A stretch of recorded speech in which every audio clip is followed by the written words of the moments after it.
ভারতের প্রথম স্বাস্থ্যমন্ত্রী কে ছিলেন? রাজকুমারী অমৃত কর। আর প্রথম স্বরাষ্ট্রমন্ত্রী ছিলেন সর্দার বল্লভভাই প্যাটেল। প্রথম অর্থমন্ত্রী আর.কে শনমোহন চেট্টি। প্রথম প্রতিরক্ষা মন্ত্রী বলদেব সিং। প্রথম রেলমন্ত্রী জন মাথাই। প্রথম স্বাস্থ্যমন্ত্রী রাজকুমারী অমৃত কর। তিনি এইমস প্রতিষ্ঠায় গুরুত্বপূর্ণ ভূমিকা নেন, দিল্লির এইমস। আর প্রথম শিক্ষামন্ত্রী মৌলানা আবুল কালাম। কোন কাজের জন্য কৈলাস সত্যার্থী নোবেল শান্তি পুরস্কার অর্জন করেছিলেন? শিশুদের অধিকার। রবীন্দ্রনাথ ঠাকুর 1913, সিভি রমন 1930 পদার্থবিজ্ঞানে, হরগোবিন্দ খুরানা 1968 সালে চিকিৎসা বিজ্ঞানে, মাদার টেরেসা 1979 শান্তিতে, সুব্রমণিয়ম চন্দ্রশেখর 1983 পদার্থবিজ্ঞানে, অমর্ত্য সেন 1998 অর্থনীতি, ভেঙ্কটরমন রামকৃষ্ণন 2009 রসায়নে, কৈলাস সত্যার্থী 2014 শান্তি, অভিজিৎ বন্দ্যোপাধ্যায় 2019 অর্থনীতিতে। ভারত এবং বাংলাদেশের মধ্যে ফারাক্কায় গঙ্গার জলবন্টন সংক্রান্ত চুক্তি স্বাক্ষরিত হয়েছিল কত সালে? 1996 সালে।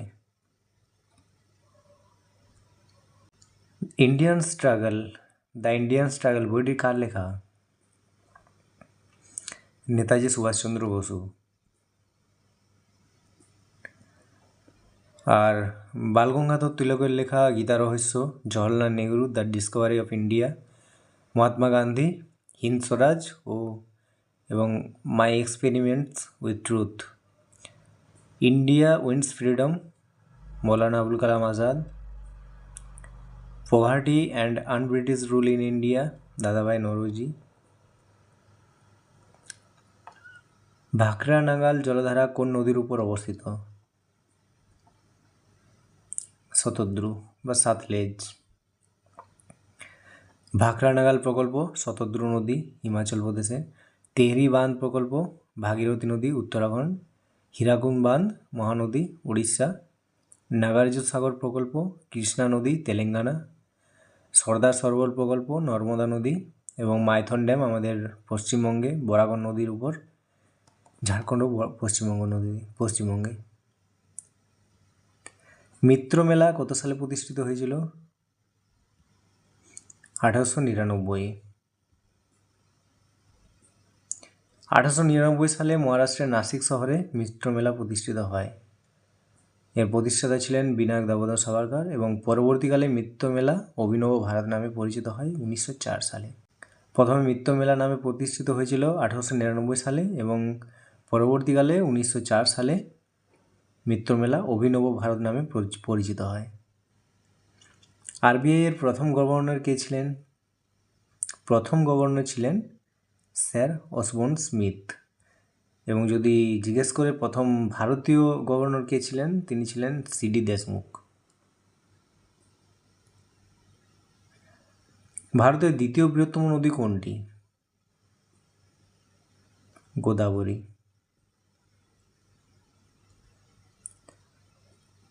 গোদাবরী নদী ভারতের দ্বিতীয় দীর্ঘতম নদী এবং এর উৎপত্তিস্থল মহারাষ্ট্রের নাসিক জেলার ত্রম্বক পাহাড় থেকে। প্রবাহিত হয়েছে সবচেয়ে বেশি অংশ আছে মহারাষ্ট্রে। আর নদীর উপনাম নদীকে দক্ষিণ গঙ্গাও বলা হয়। গোদাবরী নদীকে দক্ষিণ গঙ্গাও বলা হয়। নিচের কোনটি মৌলিক অধিকার নয়? শোষণের বিরুদ্ধে অধিকার, সমান কাজের জন্য সমান মজুরি, আইনের চোখে সমান অধিকার, ধর্মীয় স্বাধীনতার অধিকার। সমান কাজের জন্য সমান মজুরি। ভারতীয় সংবিধানের তৃতীয় ভাগে আর্টিকেল 12 থেকে 35-এর মধ্যে মৌলিক অধিকারগুলির উল্লেখ রয়েছে। বর্তমানে ভারতীয় নাগরিকদের জন্য 6টি মৌলিক অধিকার রয়েছে, আগে ছিল 7টি। আর সম্পত্তির অধিকার এখন আর মৌলিক অধিকার নয়, এখন সম্পত্তির অধিকার আর্টিকেল 300A-তে লিপিবদ্ধ করা হয়েছে। ছোটনাগপুর হলো একটি কোন ধরনের মালভূমি? ব্যবচ্ছিন্ন মালভূমি। ভারতীয় সংবিধানের কোন অনুচ্ছেদ সংসদকে সংবিধান সংশোধন করার ক্ষমতা দেয়? Article 368। Article 360 financial emergency, article 352 national emergency, article 356 president's rule, আর আর্টিকেল 300A যেটা সম্পত্তির অধিকার। 44তম সংশোধনী আইন 1978 দ্বারা একে আইনি অধিকারে করা হয়েছে। আর্টিকেল 315তে ইউনিয়ন পাবলিক সার্ভিস কমিশন এবং স্টেট পাবলিক সার্ভিস কমিশন গঠন সম্পর্কে বলা হয়েছে। বিখ্যাত চা নিলাম কেন্দ্রটি কোথায় অবস্থিত? শিলিগুড়ি। জুরাসিক পার্ক বইটি কে লিখেছেন? Michael Crichton. আর এই passage to India E.M. Forster. আর J.K. Rowling Harry Potter the casual vacancy, Yann Martel life of Pi. আর a passage to India E.M. Forster. আর এ প্যাসেজ টু ইংল্যান্ড যদি জিজ্ঞেস করে, এ প্যাসেজ টু ইংল্যান্ড লিখেছেন Niraj C Chowdhury.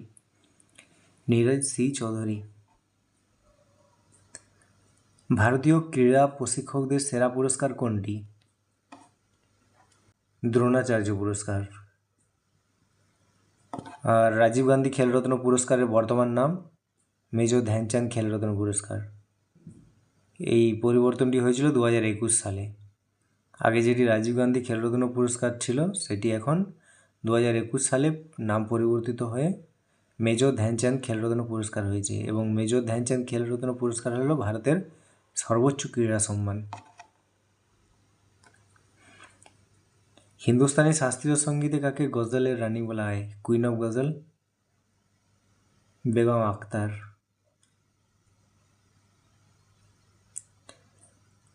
Darjeeling Himalayan railway কত খ্রিস্টাব্দে UNESCO world heritage তালিকার অন্তর্ভুক্ত হয়? 1999।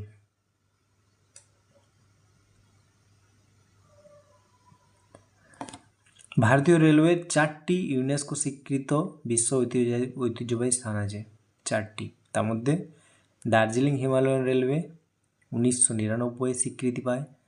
আর নীলগিরি মাউন্টেন রেলওয়ে 2005 সালে, কালকা সিমলা রেলওয়ে 2008 সালে, ছত্রপতি শিবাজি টার্মিনাস মুম্বাই 2004 সালে ইউনেস্কো ওয়ার্ল্ড হেরিটেজ তালিকার অন্তর্ভুক্ত হয়েছিল।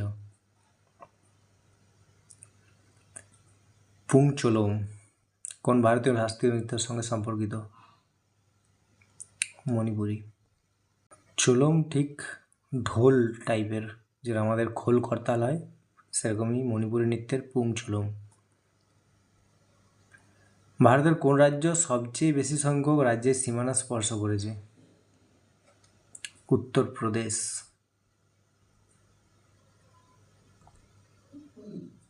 উত্তরপ্রদেশ মোট 8টি রাজ্য এবং 1টি কেন্দ্রশাসিত অঞ্চলের সীমানা স্পর্শ করেছে। উত্তরাখণ্ড, হিমাচল প্রদেশ, হরিয়ানা, রাজস্থান, মধ্যপ্রদেশ, ছত্তিশগড়, ঝাড়খণ্ড এবং বিহার। এবং নেপালের সঙ্গেও সীমানা ভাগ করেছে উত্তরপ্রদেশ। আর আয়তনের দিক থেকে ভারতের বৃহত্তম রাজ্য হলো রাজস্থান।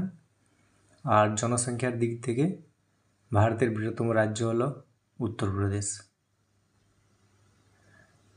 তাওয়াং মনেস্ট্রি ভারতের কোন রাজ্যে অবস্থিত? অরুণাচল প্রদেশ।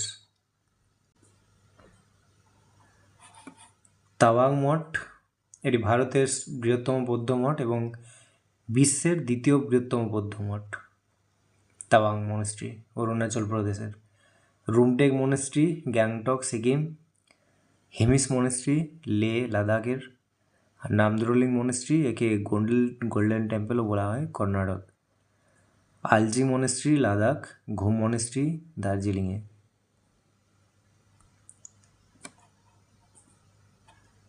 নংক্রেম উৎসবটি ভারতের কোন রাজ্যে পালিত হয়? নংক্রেম মেঘালয়। আর্য শব্দটির প্রকৃত অর্থ কী?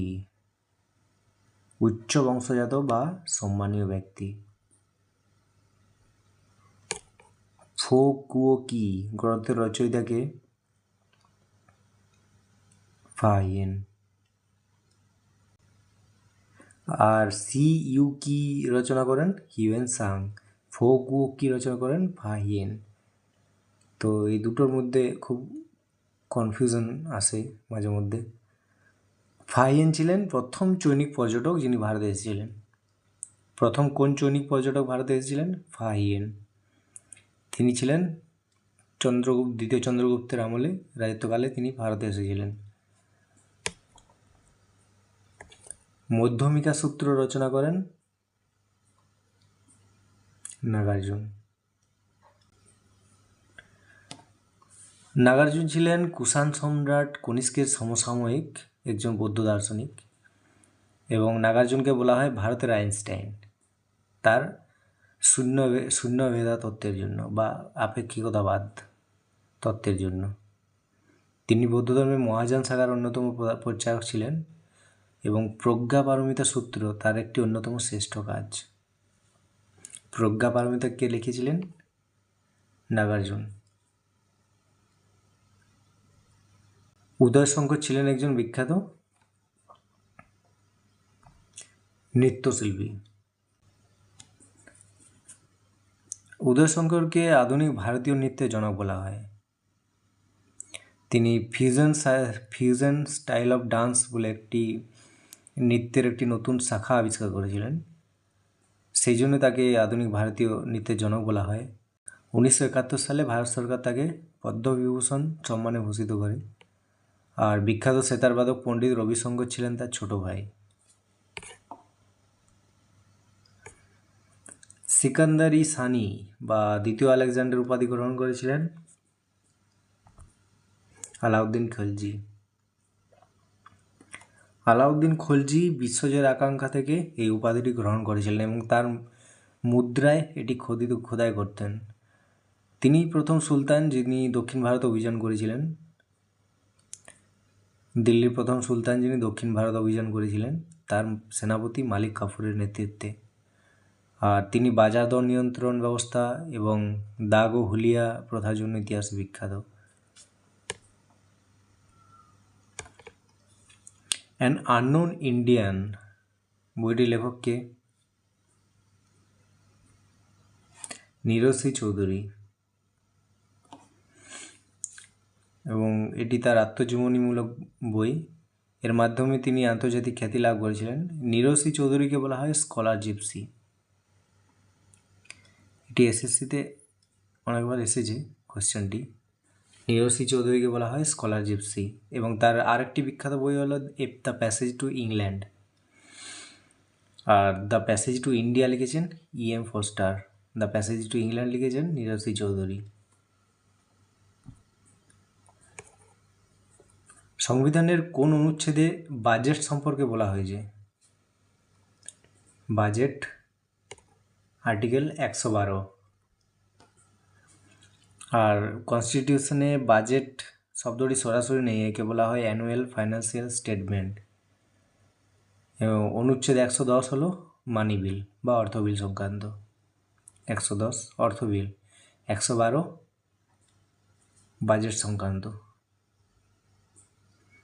দলত্যাগ বিরোধী আইন বা অ্যান্টি ডিফেকশন ল কততম সংশোধনীতে যুক্ত হয়? 52তম।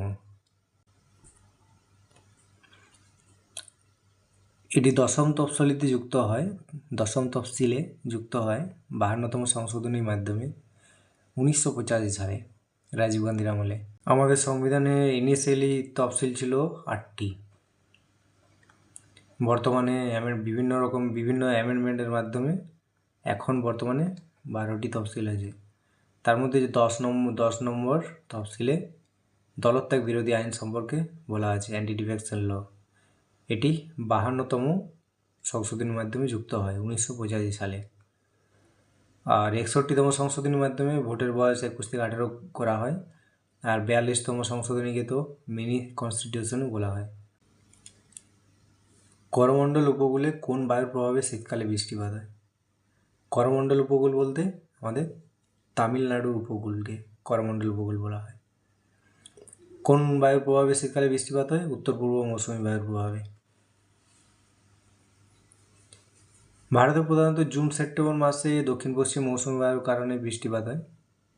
তামিলনাড়ু করমণ্ডল উপকূলে বছরে 2বার বৃষ্টিপাত হয়, একবার শীতকালে এবং একবার জুন সেপ্টেম্বর মাসে।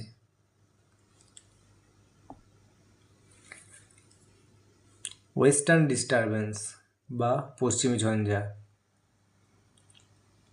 কোন অংশে দেখা যায়? নর্থ ওয়েস্ট, উত্তর পশ্চিম ভারতে। এটি শীতকালে ভূমধ্যসাগর থেকে আগত একটি নিম্নচাপজনিত ঝঞ্ঝা। এর প্রভাবে পাঞ্জাব, হরিয়ানা, উত্তরপ্রদেশে হালকা বৃষ্টি এবং হিমালয় অঞ্চলে তুষারপাত হয়।